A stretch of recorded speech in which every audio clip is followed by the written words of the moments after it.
Les musulmans ont commémoré dans la nuit d'hier à aujourd'hui le Maoulid, la naissance du prophète de l'islam. La paix et le pardon étaient au cœur de la célébration. Les droits des enfants mis en avant aujourd'hui à l'occasion de la célébration de la Journée internationale de leurs droits. Des millions d'enfants sont fragilisés parce que leurs droits sont fréquemment bafoués. Bonsoir et bienvenue dans le 19h. Commémoration de la naissance du prophète de l'islam dans la nuit d'hier à aujourd'hui. L'amour et la paix, deux mots qui étaient sur toutes les lèvres. Dans la commune d'Abobo, les guides religieux sont revenus sur le danger de l'immigration clandestine. Le Maoulid est célébré le 3e mois de l'année musulmane. Nous Sangaré, Dangui. Fête marquant la commémoration de la naissance du prophète de l'islam, le Maoulid a été célébré par la communauté musulmane. À la mosquée Adjanabitou Sissé d'Abobo Clocha, les fidèles étaient nombreux à prendre d'assaut ce lieu de culte pour recevoir des enseignements sur la vie de Mohamed, prophète de l'islam. Présent aux côtés de ses administrés, le ministre d'État, ministre de la Défense, Ahmed Bakayoko, nouvellement élu maire de la commune, a invité les guides religieux à prier pour une paix durable, gage de tout développement. C'est un message de prière pour la paix dans notre pays et pour le bonheur de chaque habitant. Ces grandes célébrations nous donnent l'occasion de rentrer en nous-mêmes et de ressortir avec beaucoup d'amour pour notre prochain. Je crois que l'amour est le vecteur essentiel de la relation entre les habitants d'un même pays pour qu'il y ait de l'harmonie entre nous. Le Maoulid, c'est aussi se rappeler les bienfaits du prophète en faveur de l'humanité. Selon le cheikh Moufti Sogodogo, guide religieux musulman, la vie du prophète Mohamed est une véritable source à laquelle doivent s'abreuver les fidèles musulmans. Les constitutions islamiques, la personne qui est venue nous présenter, c'est le prophète Mohammed sallallahu alayhi wa sallam. Et c'est ce jour-là qu'il est né. Donc tous les musulmans, nous avons l'obligation à démontrer à nos enfants et à la famille quelle était la vie du prophète Mohammed sallallahu alayhi wa sallam. Il aidait les pauvres. Et puis aussi, quand son ennemi est malade, il peut aller les saluer. On doit suivre ses traces pour avoir les saluts de Dieu. Dans sa prédication, le guide religieux a également abordé certaines questions d'actualité qui minent la société, notamment les questions relatives au phénomène d'enfants en conflit avec la loi et l'immigration clandestine. L'immigration, ça peut empêcher même la personne à prier correctement pendant les voyages. Ça peut faire même que la personne va commettre les choses que l'islam a condamnées. Parce que quand tu es serré quelque part, tu peux consommer quelque chose, tu peux faire des choses anormales. Et ça peut te détruire. C'est pour cela que l'islam est contre. Prières, bénédictions et cantiques religieux, des temps forts qui ont marqué la nuit du Maoulid. Elle est célébrée à la date du 12 Rabi' Awal, 3e mois de l'année musulmane.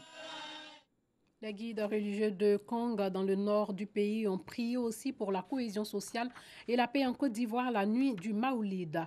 Un jour de joie pour la communauté musulmane. Les fidèles musulmans ont reçu des enseignements sur la vie du prophète de l'islam. Le reportage de Parga Sorokoni. Pour la célébration du Maoulid, fête qui commémore la naissance du prophète de l'islam, prophète Mohammed à Kong, ville située dans la région du Tologo, au nord de la Côte d'Ivoire, c'est avec des louanges et des chants liturgiques que les guides religieux sont accompagnés à la grande mosquée. Un parcours plein d'essence. À Kong, on est avec le Coran, on vit avec le Coran et on meurt avec le Coran. Tellement nos parents ont aimé, ont pratiqué et ont appris le Coran, on le lit en chantant et même parfois en dansant. Donc ce que vous avez vu, c'est la danse religieuse, cette danse festive qui accompagne les marabouts lorsqu'ils entrent. Pour dire quoi? Que nous sommes aujourd'hui à un jour exceptionnel, un jour de joie. Joie pour l'humanité, mais joie surtout pour la communauté musulmane. Parce que nous célébrons les sceaux des prophètes, le prophète Mohammed. Une fois à la mosquée, avant de s'installer, imams, guides religieux, prédicateurs et conférenciers font un tour d'honneur pour rendre hommage aux fidèles. Après s'être installés et les allocutions terminées, les guides religieux entament la lecture du Saint-Coran. Occasion pour eux d'inviter la communauté musulmane à être des exemples et des modèles dans la société à l'image du prophète Mohammed. Chaque musulman doit prendre le prophète Mohammed comme l'exemple pour bien suivre l'islam travaille comme de la manière dont le prophète a fait. Le message des guides religieux reçu 5 sur 5 par les fidèles. Quand les guides religieux conseillent des bons comportements, des comportements dignes, vraiment je crois que c'est pour suivre Asuna. Il faut une référence dans la vie. Et je pense que Dieu nous a donné la meilleure des références, celle du prophète, paix et bénédiction sur lui. La célébration du Maoulid à Congo a bénéficié du soutien des autorités administratives, des élus et cadres de la région. Que ce soit les musulmans, les chrétiens, même les animistes, il faut qu'on prie le bon Dieu pour qu'on puisse vraiment arriver à l'union, à la cohésion, à la paix en Côte d'Ivoire. C'est l'occasion pour nous de prier pour la paix, pour la solidarité et l'harmonie de tous ceux qui vivent en Côte d'Ivoire. C'est par des prières et des bénédictions que cette fête religieuse à Congo a pris fin. Une note moins gaie à présent, la Société Nouvelle de Presse et d'Édition de Côte d'Ivoire, éditrice du quotidien Fraternité Matin, a annoncé le licenciement de 123 agents, dont 11 journalistes, pour motif économique. Ces employés devraient quitter l'entreprise et cesser toute activité le mardi 18 décembre prochain. La SNAPC connaît depuis des années de nombreuses difficultés ayant conduit à l'adoption d'un plan de restructuration débouchant sur un problème de réduction des effectifs. Les droits des enfants ne sont pas toujours respectés. L'enfant, selon la Convention relative aux droits de l'enfant de 1989, représente tout être humain âgé de moins de 10 ans, sauf si la majorité est atteinte plus tôt en vertu de la législation qui lui est applicable. Aujourd'hui encore, de nombreux enfants ne vont pas à l'école. Certains continuent de subir des sévices corporels et sont exploités. Pourtant, l'enfant a des droits. Aujourd'hui, Journée internationale des droits de l'enfant, Kini Rosemonde et Herman Niamian reviennent sur le respect de leurs droits. La Journée mondiale de l'enfant offre à chacun une occasion de sensibiliser le public aux droits de l'enfant, de promouvoir et de mettre en lumière ceux-ci, mais aussi de transformer cette date en actes concrets en faveur des enfants partout dans le monde. Les droits de l'enfant sont: l'enfant a droit à l'éducation, l'enfant a droit d'aller à l'école, l'enfant a droit l'enfant a droit à la liberté et puis l'enfant a droit à l'épanouissement. Je vais à l'école, les professeurs sont gentils avec moi. Ma maman est gentille avec moi et quand je suis malade, ma maman m'emmène à l'hôpital. Elle me traite bien à la maison. Les enfants prennent les commandes et peignent le monde en bleu. Thème de cette année. Le Fonds des Nations Unies pour l'enfance UNICEF veut bâtir un monde dans lequel chaque enfant est scolarisé, à l'abri des dangers et à même de réaliser son potentiel.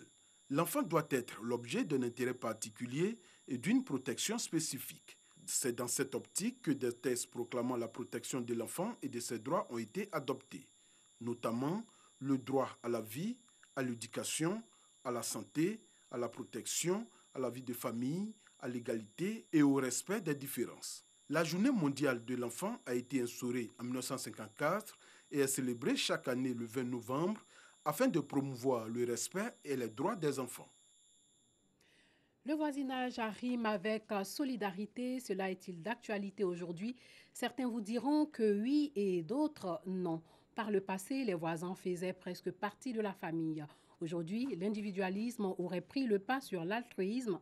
Pas partout. À la Riviera Palmeraie, en tout cas, à la Cité Le Bonheur, les voisins se fréquentent, s'entraident et chaque année, ils ont institué la journée du bon voisinage. Dangui s'est rendu dans la commune de Yopougon et de Cocody. Il nous parle de l'importance du voisinage. Norbert et ses voisins passent la journée dans la convivialité sur une véranda. Nous sommes au quartier Yaosei, non loin du commissariat du 16e arrondissement, dans la commune de Yopougon. Dans ce quartier précaire où la promiscuité est notable, le voisinage n'est pas toujours un fleuve tranquille. Norbert en sait quelque chose. Il a marié, moi mon fils, et il a découché. Mon fils a porté main. Et le problème là, au lieu de venir me voir et puis on va voir chaque coutumier, on va régler ensemble. L'enfant prend convocation de la gendarmerie, l'envoie à mon enfant. Dès que j'ai vu, je suis parti à la gendarmerie, dit, nous nos problèmes de nos villages se règlent ensemble. Les différends entre voisins ne manquent pas ici, mais ils finissent toujours par s'entendre. Chacun considère son voisin comme son premier parent. Voisinage, on dit un voisin, bon, c'est le second parent, c'est le second parent. Pourquoi? C'est-à-dire, je suis ici par exemple, mes enfants ne sont pas ici. En cas de qu'est-ce qu'il y a, ce sont les voisins qui vont venir à mon secours d'abord. Quand mes enfants ne viennent, bon, si je ne suis pas en bon terme avec eux, bon, ça ne marche pas. palabre n'a pas bon, parce que tu es malade, je suis malade là. Ma maman n'a pas là, mon père n'a pas là. Moi, elle te dit, c'est comme ça, et puis on se béton, on ne peut pas faire palabre. Si tu vas parler à ta voisin, si demain tu es malade, tu vas mourir dans la maison. D'ailleurs, à plusieurs reprises, des habitants du quartier se sont organisés pour voler au secours de voisins en détresse. Il y avait un malade. Dans la cour où il vivait, ce dernier leur manquait du respect. Et à la suite de ça, il est tombé malade. Bon, mais ses amis ont cotisé, ses voisins de la cour. Et puis on a pu l'évacuer au village. Mais ici, comme ailleurs, et pour une raison ou une autre, le voisinage peut parfois devenir un cauchemar. Les exemples ne manquent pas. Si tu respectes ton voisin, ce que l'autre fait là, tu peux lui dire, ah, si tu as dit que je n'aime pas ça, toi aussi tu peux dire, ah, le voisin dit qu'il n'aime pas ça. Hein? Le voisin dit qu'il n'aime pas ça. Donc, je suis obligé de faire autrement la prochaine fois. Mais il ne fait pas ça, il ne respecte pas. Les enfants ne sont pas... Ils restent pas tranquilles à la maison. Quand il fait chaud comme ça, ils crient et on leur fait savoir que bon, c'est pas comme ça. Et d'autres, il y a les parents qui s'opposent. Voilà, quand ils pensent qu'on est en train de maltraiter leurs enfants, alors qu'en réalité, c'est pas ça. Hein. Autre lieu, autre décor, à la Cité du Bonheur à Cocody-Palmeraie. Les voisins sont en table. Le prétexte, la 3e édition de la journée du voisinage. Un moment unique pour chacun. C'est une très bonne initiative. Ça consolide les liens fraternels. C'est une bonne façon de vivre ensemble. Dans le voisinage, on voit plus la sincérité. On voit plus la sincérité, on voit plus le dévouement, l'engagement du voisin à vouloir secourir son frère. Les résidents de cette cité ont institué cette journée du voisinage pour faire tomber les murs de l'individualisme. Quand on crie au secours, c'est pour que celui qui soit le plus près l'entende et venir nous secourir. Ce n'est pas le parent qui est au village ou qui est dans une autre ville ou un autre quartier. C'est celui-là qui est le voisin. C'est pourquoi pour nous, c'est le premier parent, c'est le premier secours et c'est le premier soutien, thème de notre édition de cette année de la journée du bon voisinage qui s'inscrit dans la commémoration de la journée nationale de la paix en Côte d'Ivoire.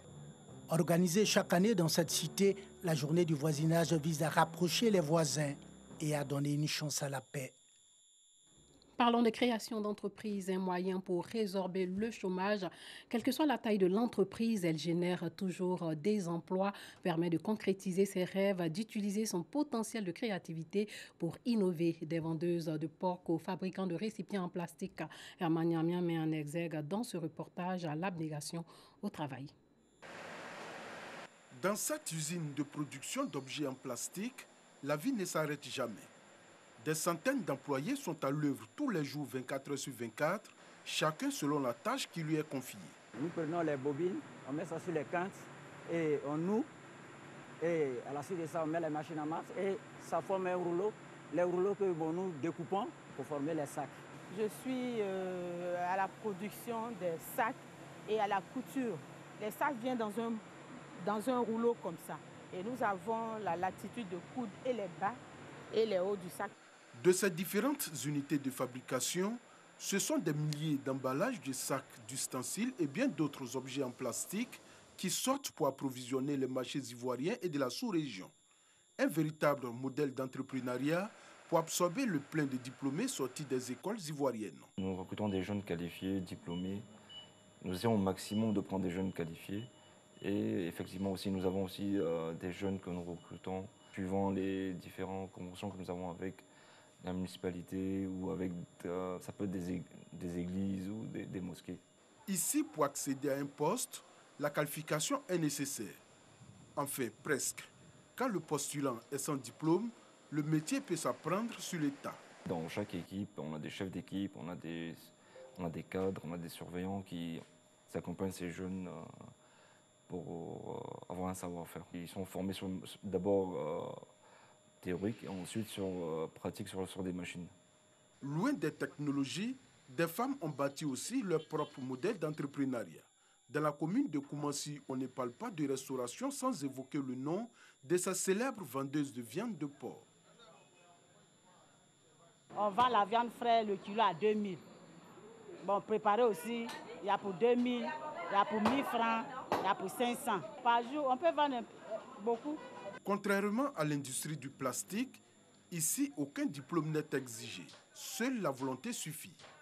Car derrière ces mets bien appréciés des consommateurs, un travail énorme est abattu. La viande, mais quand on l'enlève à l'abattoir pour venir là, on décharge. C'est bâché, mais qui quitte à l'abattoir et la viande pour venir ici. Maintenant, nous les femmes là, c'est nous on décharge la viande, on met ça sur le carreau ici. Maintenant, quand on finit de décharger la viande, on accroche ici. Oui, il y a les deux fers là, on met là-bas. Maintenant, si on finit, maintenant on prend, on met sur la table. Il faut découper avec la machette. Tu as vu, non? Tu as soulevé la machette là, tu as fait pong, pong sur la table. C'est pas facile. Place Tuji, vente de viande de porc. 2 entreprises aux capitaux différents et à la main-d'œuvre différente. Résumé en un seul mot, l'entrepreneuriat. Cette création de richesses et d'emplois prônée depuis quelques années dans la politique de l'emploi de l'État de Côte d'Ivoire. Voilà, c'est tout pour ce soir. Portez-vous bien.